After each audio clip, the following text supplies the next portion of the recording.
नमस्कार, स्वागत है आपका द प्राइम भारत में। मैं हूं अभिषेक गजेंद्र मुन्ना और बिहार में चुनाव हुआ। चूँकि बिहार विधानसभा चुनाव को लेकर के तमाम लोगों में जो उमंग है, उत्साह है, और इसी संदर्भ में हम पहले सिलसिलेवार ढंग से चार विधानसभा चुनाव चार विधानसभा क्षेत्र जो है महिषी, सहरसा, सदर, उसके बाद सिमरी बख्तियारपुर और सोनवर्षा, इस पे आपको पूरा ब्यौरा बताएंगे। और आज हमारे साथ हैं राजनीतिक विश्लेषक रोशन शर्मा, जो दिल्ली विश्वविद्यालय के असिस्टेंट प्रोफेसर भी हैं। तो स्वागत है सर आपका। नमस्कार अभिषेक गजेंद्र मुन्ना जी, आपने एक बड़ा महत्वपूर्ण कार्य किया है। कहते हैं कि लोकतंत्र में चुनावी राजनीति अपने युग का युग धर्म होता है, और एक ऐसा धर्म है जो व्यक्ति को, जैसा कि अमेरिका के प्रख्यात राष्ट्रपति रहे अब्राहम लिंकन ने अपने गेटिसबर्ग भाषण में कहा था कि जनता के लिए, जनता के द्वारा शासन ही लोकतंत्र है। और इस लोकतंत्र में आपने चौथे स्तंभ की भूमिका में जनता को निष्पक्ष पत्रकारिता के माध्यम से जमीनी सच्चाई से अवगत कराने का जो निर्णय लिया है, जो समर्पण दिखाया है, मैं इसके लिए आपका साधुवाद करता हूँ। बहुत बहुत धन्यवाद सर। तो बिहार विधानसभा चुनाव जो सबसे ज़्यादा हॉट सीट इस बार है वो सहरसा और महिषी पे और सिमरी बख्तियारपुर। वैसे तो चारों हॉट सीट ही है, लेकिन सोनवर्षा का थोड़ा सा ये गणित रहा है कि वहाँ पे उतने अच्छे लोग, मतलब उतने पॉपुलर नेता नहीं पहुँच पाते हैं, जिस कारण से वो पॉपुलर टीम रहती। फिर भी हम आपको बताएंगे सर। सबसे पहले हम महिषी पे चलेंगे और महिषी में क्या है इस बार, और उसके बाद बिहार में युवाओं का जो है सो इस बार का क्या गणित रहेगा, क्या समीकरण कहता है सर कि युवा इस बार बिहार में किसे चुनना पसंद करेगी। आप कोसी की बात कर रहे हैं, और कोसी प्रक्षेत्र में 3 जिला हैं, सहरसा, सुपौल और मधेपुरा। सहरसा में 4 विधानसभा सीटें हैं, मधेपुरा में 4 और सुपौल में 5। तो कोसी की भूमि जो है यह राजनीतिक रूप से काफ़ी उर्वर रही है। इसकी उर्वरता का लाक्षणिकता आपको इसी में प्रदर्शित हो सकती है कि कोसी के रहने वाले, कोसी के महान राजनेता दिवंगत विदुश्री प्रसाद मंडल जी ने इस देश में, भारतवर्ष के में सामाजिक न्याय को स्थापित कराने के लिए विहंगम कार्य किया था। और उन्हीं के द्वारा प्रस्तुत द्वितीय पिछड़ा वर्ग आयोग की रिपोर्ट, जिसे हम मंडल आयोग के नाम से जानते हैं, उसने इस देश में सामाजिक न्याय के क्षेत्र में एक नए मानदंड, एक नए आयाम, एक नए प्रतिमान स्थापित करने का काम किया है। तो बहरहाल कोसी की धरती राजनीतिक रूप से उर्वर तो है ही, उसमें से भी आपने आज का जो शीर्षक चुना है वह सहरसा जिला को चुना है। ज्ञात है कि सहरसा जिला मंडन मिश्र की भूमि रही है। महिषी विधानसभा का अपना एक इतिहास रहा है, मतलब आज से नहीं, पौराणिक काल से रहा है। लाटन चौधरी, परमेश्वर कुंवर जैसे तमाम दिग्गजों ने यहाँ से राजनीतिक विषाद की शुरुआत करते हुए बिहार के फलक पे एक महिषी को स्थान दिलाने का काम किया है।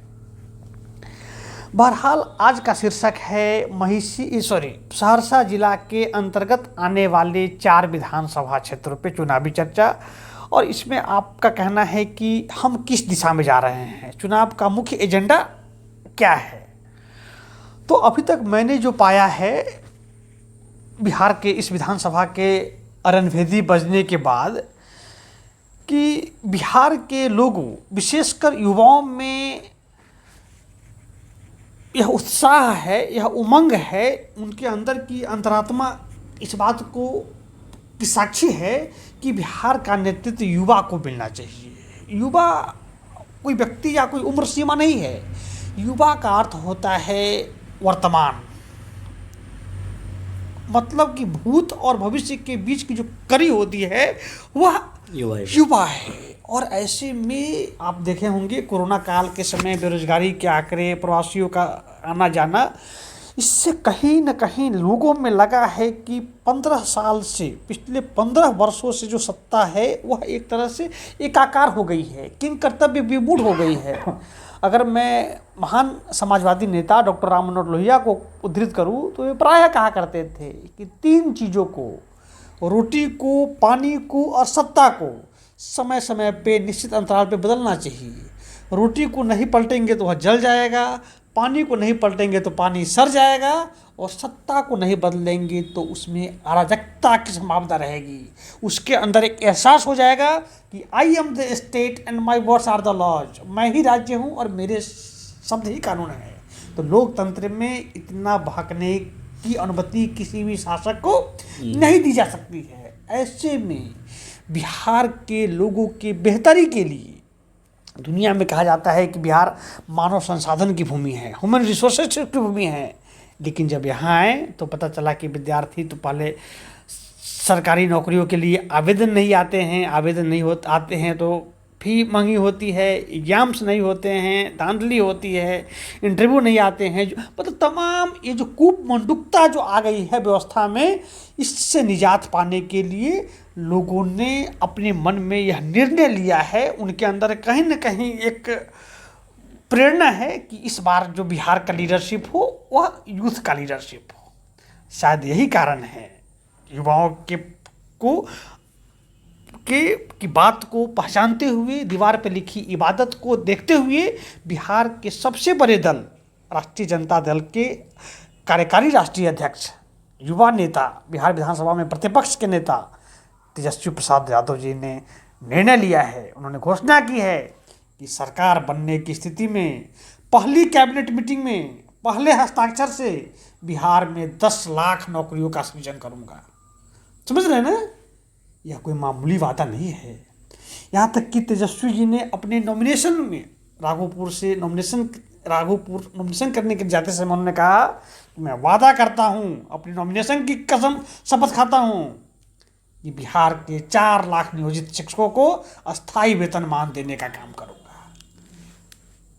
मुझे याद आता है लेनिन और रूस का शासक जो कहा करता था, नेता वह होता है जो नेता पैदा करता है, जो लोगों में आशा का संचार करता है।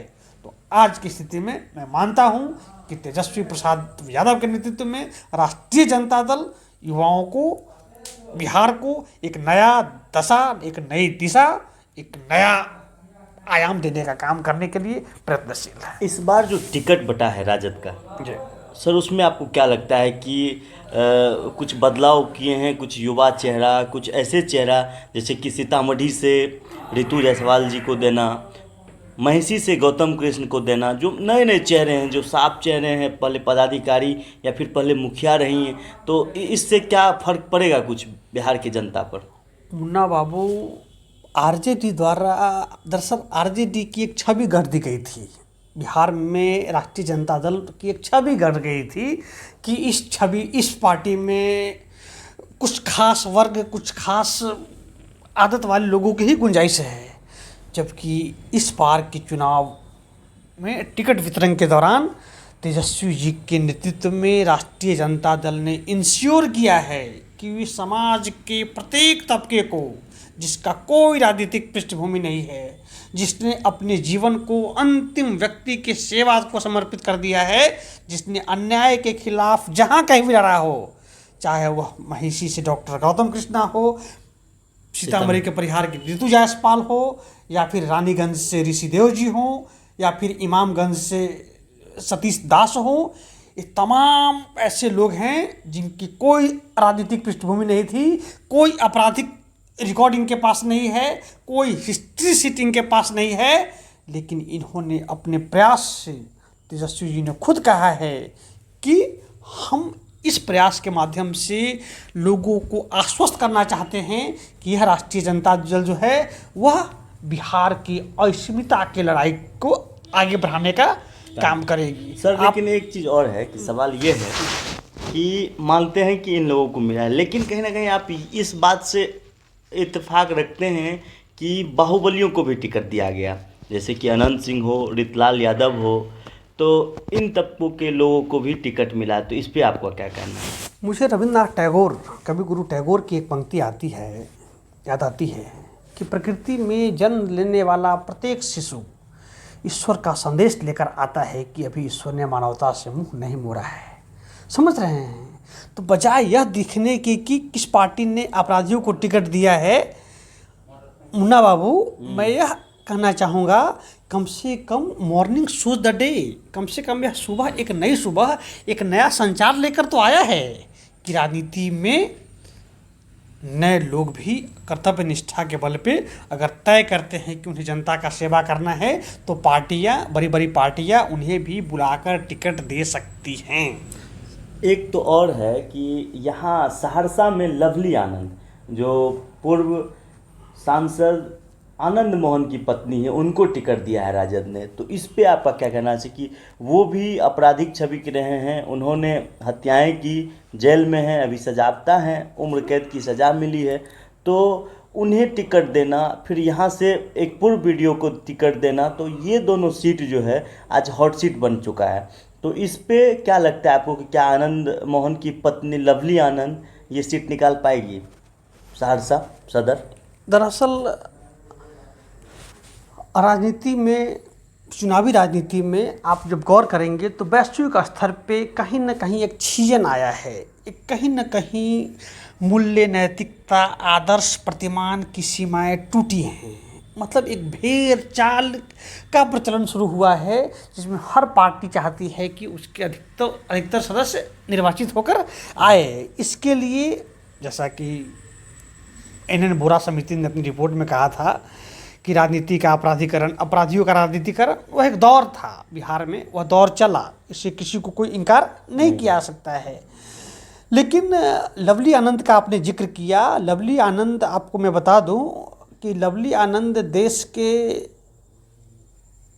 उन चुनिंदा सांसदों में से हैं जो लगभग 25 से 30 वर्ष की आयु में पहली दफ़ा सांसद बन चुकी थी। 94 के लोकसभा उपचुनाव में लवली आनंद ने वैशाली सीट से उस समय की स्टॉलवर्ट नेता पूर्व मुख्यमंत्री सत्येंद्र नारायण सिन्हा की बुजुर्ग पत्नी को परास्त करने का काम किया था। लवली आनंद उसके बाद बाढ़, नवीनगर वगैरह से खुद निर्वाचित रही हैं। ऐसे में एक पूर्व सांसद, एक पूर्व विधायक को यह कहना कि वह एक आपराधिक पृष्ठभूमि की सांसद की पत्नी है, यह उनका परिचय मुझे लगता है इससे बेहतर होगा कि लवली आनंद का अपना एक परिचय हो।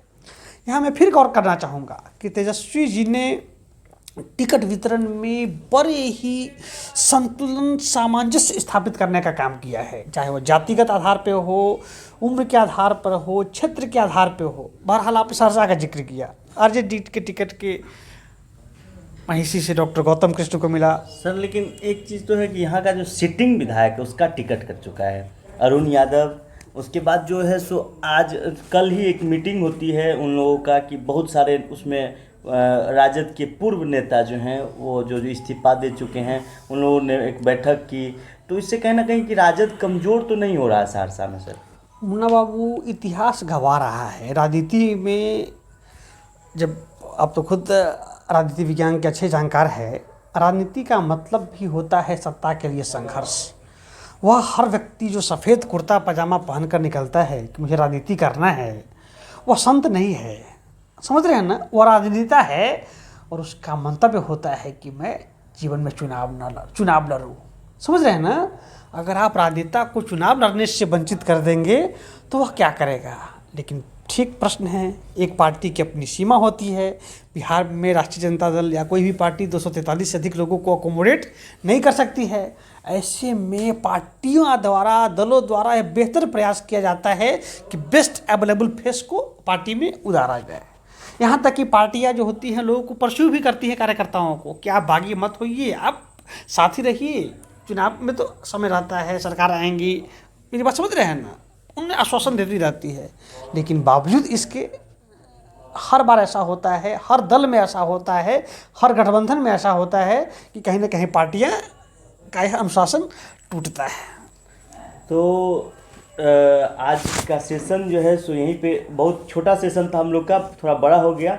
10 मिनट का हम हर दिन हर विधानसभा पे चर्चा रखेंगे, जिसमें अभी हम लोग सहरसा को निर्णय लिया है कि सहरसा में जो 4 विधानसभा क्षेत्र हैं उन पे हम लोग बातचीत करेंगे। महिषी, सहरसा, सिमरी बख्तियारपुर और सोनभद्र साराज। तो इन चारों पे फिर से एक दिन कल ही हम लोग बैठेंगे और मैप बना करके आपको समझाएंगे कि कहाँ से कौन सीट किसका निकल रहा है। आगे बने रहिए हमारे साथ, देखते रहिए और भी खबर के लिए द प्राइम भारत। धन्यवाद।